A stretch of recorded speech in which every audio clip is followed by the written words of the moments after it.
Welcome to the Advertising Forum. We're in the thick of Q4, so we're proud to present our Incremental Revenue Series, brought to you by Duration Media. Today, we welcome our guest, Commercial Director of Influent Media, Tom Wall. Tom, welcome to the Advertising Forum. Thank you so much for coming, guys. Yeah, it's a real pleasure. And I'm excited to have a nice chat. I guess I'll give you a bit of background just on myself. So, yes, as you said, my name's Tom, Commercial Director here at Influent Media. And we are a sort of UK-based publisher sales house. So we actually have offices in the UK, or London, Dublin, and most recently Dubai. And yeah, I guess our remit is to help about 12 to 15 publishers who we represent the media sales for. So we're trying to take these directly to market to agencies, to programmatic tech partners, really help them grow revenue. Typically, with brands such as, say, Ticketmaster, Rightmove, we've got Axel over the past, often brands who don't rely on advertising. So it's quite a niche we find ourselves in. Rather than sort of a large network or a large sort of tech scale player, we're there to directly represent sort of one brand or another, according to however they want to work, really. So that's where we find ourselves. We do lots of things, hopefully well. That's amazing, Tom. So to kick things off, how do you currently identify and measure the actual incremental revenue streams that you're bringing in for these great publishers? Yes, good question. So I still think that word of mouth or just talking to people directly is really valuable. And especially, I mean, I know we have to do this, across the world is very much like video conference based now, but we tend to ask other publishers. So we'll find out, actually, let's take Rightmove as that sort of a very large or the major property portal in the UK.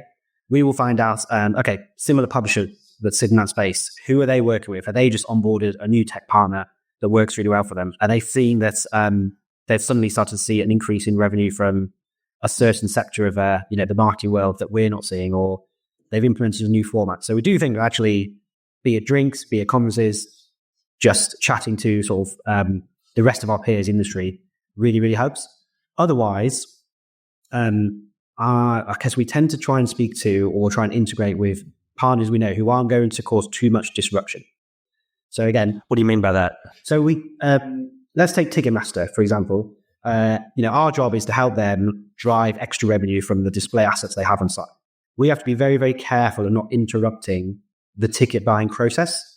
So it's not our job to go and speak to every different tech partner out there or every different sort of publisher solution when we know that maybe 95% of those won't be appropriate, because if they disrupt that ticket purchase in any way, that actually our revenue stream might go up from an ad side, but if they've sold less tickets, bad day for Ticketmaster.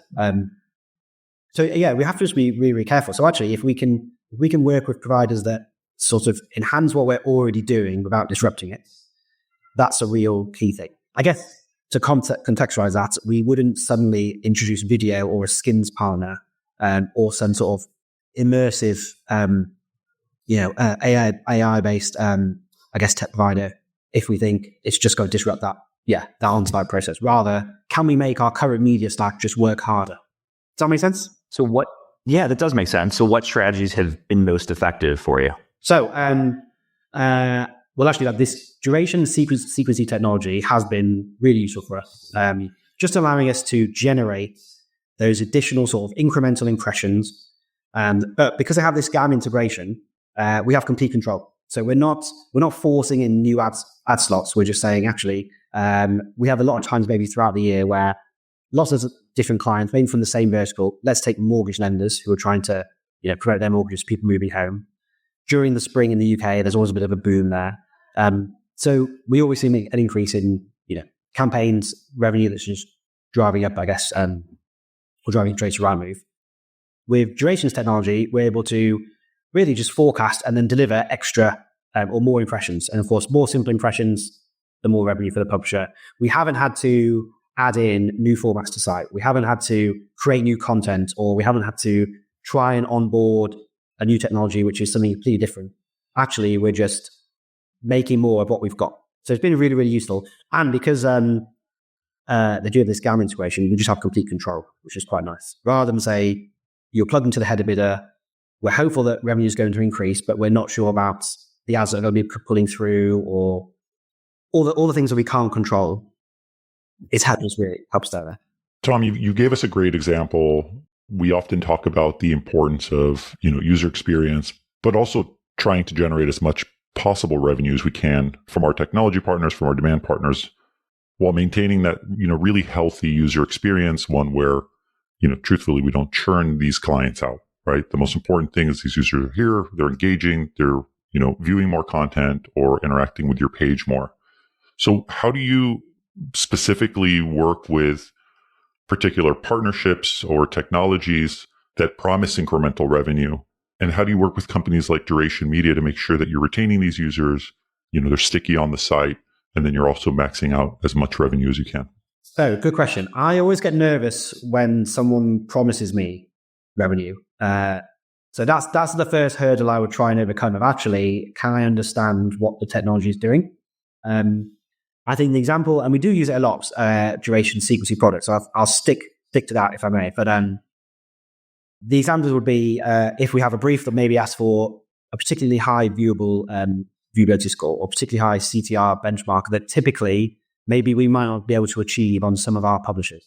Let's take the Met Office is another example of a publisher that we manage. So it's the national weather provider here in the UK. Now you can imagine that the weather is massively important to lots of people, but actually the time they spend on that app or on site could be under a minute because it's checking local weather. Is it going to rain? No, fantastic, and leave.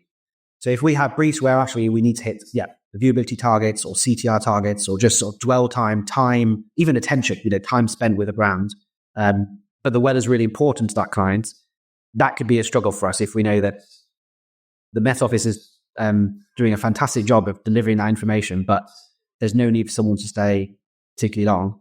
Actually, with the CPC technology, we can make sure we trigger the ad when we know that someone has stayed on site for long enough. And so the ad will load, particularly in view. CTR we've seen has performed as well, if not better than our regular ads. It just helps us to, I guess, answer more briefs. And then again, I sort of spoke a little bit about Rightmove example previously, but if we have lots of mortgage providers or lots of similar clients from the same vertical trying to go after one audience, and we end up with a bit of a dearth or scarcity of just impressions that we can deliver, if we can generate new impressions, perfect. And all we're doing is generating impressions of the same formats we've done before. So to the user, there's not suddenly lots more ads on site. We're not asking them to click away or do anything they wouldn't have done previously, but actually we're just able to scale slightly better, but keep control. I think everything that you mentioned is really important. Understanding that user experience, not changing or disrupting the existing user experience, which obviously is helping with the page views and with interaction with the site. But we also talk about the importance of brand safety a lot. That's a hot topic this year. We've had a series on brand safety at the Advertising Forum. How do you take a look at this incremental revenue opportunity and also take into consideration brand safety and user experience when dealing with publishers? So it's probably a slightly easier one for our business because we're not like a header bidding partner. We are here to provide a sales support or a sales team for a publisher, and we try and manage that publisher completely individually.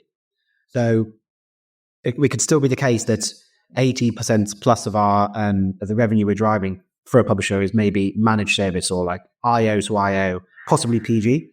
And so actually brand safety is about, are we, aiming to speak to the right brands or the right clients that fit our publisher? And of course, we're always aware that, if we are then working with open marketplace providers, what blocks have we got in place? But I would say that, our focus really is, if we're onboarding a new partner, we have to be very strict about the revenue that they deliver or where that revenue comes from. And in many cases, if that means that we would under forecast or, again, I said that I don't like it when someone promises me, new revenue. And it might be because we have a very, very set blog list and it changes per publisher as well. So we look at it very much of what does the publisher want first. And again, because the majority of the publishers we manage, I guess advertising is a second sort of tier revenue stream for them. We're very comfortable working with just a select few clients if we think that works, rather than thinking we need to maximize revenue now. Going back to the Met Office, if people stopped using it because they were annoyed about the ads, that would be terrible because it's a government-owned website, Totally. Tom, this has been great. We really appreciate you being with us today. Thank you to Duration Media. Thank you to our viewers. And thanks again for being here on the Advertising Forum. Until the next one, thank you. Thanks so much.